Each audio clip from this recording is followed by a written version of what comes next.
Qu'est-ce que le réel? Quelle est ta définition du réel? Si tu veux parler de ce que tu peux toucher, de ce que tu peux goûter, de ce que tu peux voir et sentir, alors le réel n'est seulement qu'un signal électrique interprété par ton cerveau. Crois-tu en la destinée, Néo? Non. Et pourquoi? Parce que je n'aime pas l'idée de ne pas être aux commandes de ma vie. Bien sûr, et je suis fait pour te comprendre. Tu as un savoir que tu ne t'expliques pas, mais qui t'habite. Un savoir que tu as ressenti toute ta vie. Tu sais que le monde ne tourne pas rond sans comprendre pourquoi, mais tu le sais, comme un implant dans ton esprit. De quoi te rendre malade. Qu'est-ce que la matrice? Le contrôle absolu. La matrice est la simulation d'un monde imaginaire, créé dans le seul but de nous maintenir sous contrôle, jusqu'à ce que nous soyons tous transformés en ceci.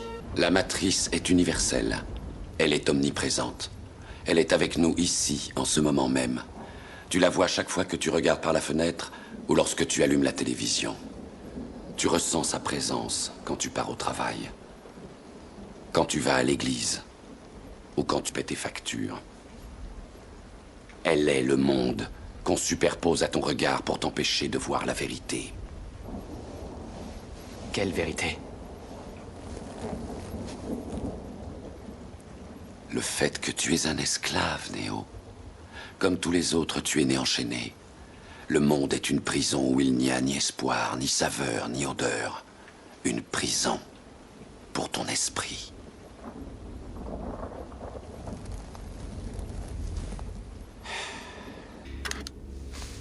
Tu viens d'un monde imaginaire, Néo.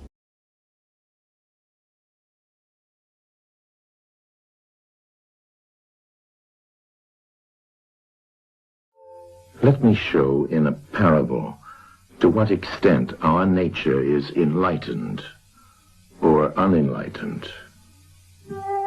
Envision human figures living in an underground cave with a long entrance across the whole width of the cave. Here they have been from their childhood and have their legs and necks chained so that they cannot move and can only see before them, being prevented by the chains from turning their heads around. Above and behind them, a fire is blazing at a distance. They see only their own shadows, which the fire throws on the opposite wall of the cave. For how could they see anything but the shadows if they were never allowed to move their heads?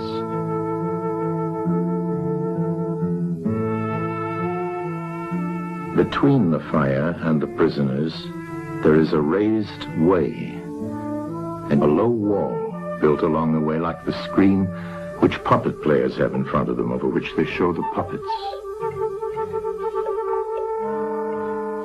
Do you see men passing along the wall, carrying all sorts of articles which they hold projected above the wall? Statues of men and animals made of wood and stone and various materials? Of the objects which are being carried in like manner, they would only see the shadows. And if they were able to converse with one another, would they not suppose that they were naming what was actually before them?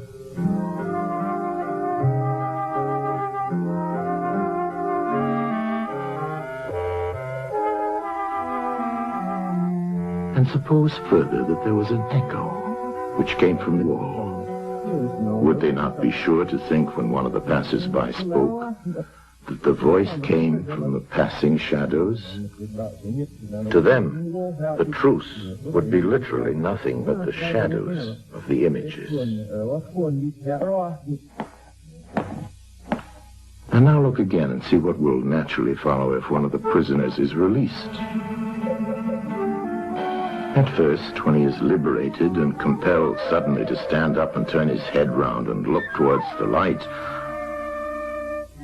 all this would hurt him, and he would be much too dazzled to see distinctly those things whose shadows he had seen before. And then conceive someone saying to him that what he saw before was an illusion, but that now, when he's approaching nearer to reality and his eyes turn toward more real existence, he has a clearer vision. What will be his reply? And you may further imagine that his instructor is pointing to the objects as they pass and requiring him to name them. Will he not be perplexed? Will he not think that the shadows which he formerly saw are truer than the objects which are now shown to him? And suppose once more that he is reluctantly dragged up a steep and rugged ascent and held fast until he is forced into the presence of the sun himself. When he approaches the light, his eyes will be dazzled, and he will not be able to see anything at all of what are now called realities. He will require to grow accustomed to the sight of the upper world.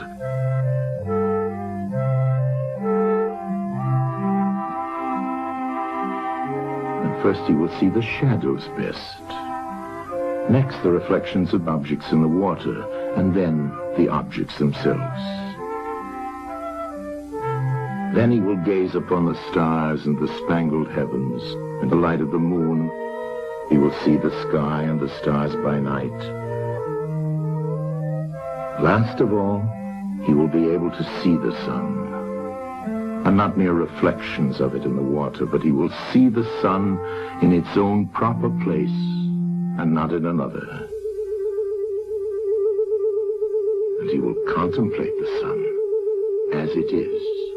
Will he not then proceed to argue that it is the sun who gives the season and the years, and is the guardian of all that is in the visible world, and in a certain way the cause of all things which his fellows have been accustomed to behold? Clearly he would first see the sun, and then reason about it. And when he remembered his old habitation and what was the wisdom of the cave and his fellow prisoners, do you not suppose that he would bless himself for the change and pity them?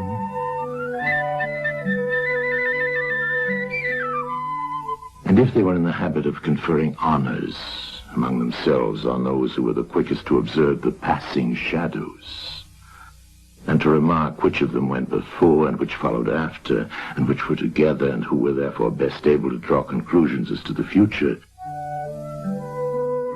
do you think that he would care for such honors and glories, or envy the possessors of them? Would he not say with Homer, "Better to be the poor servant of a poor master,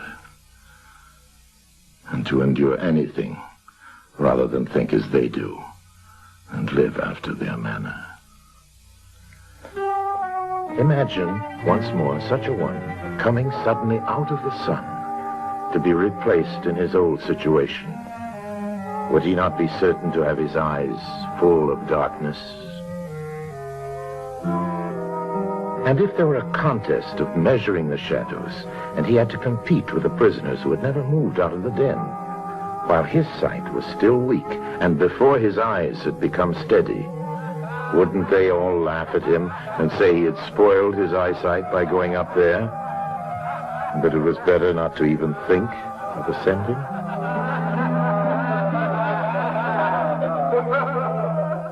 And if anyone tried to release another and lead him up to the light, let them only catch the offender, and they would put him to death.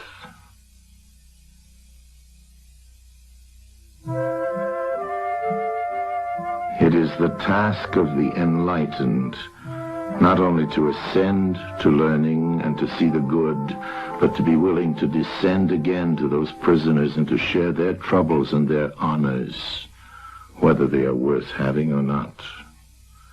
And this they must do, even with the prospect of death.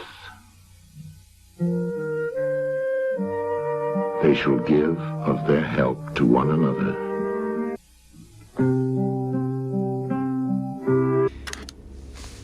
Tu viens d'un monde imaginaire, Néo.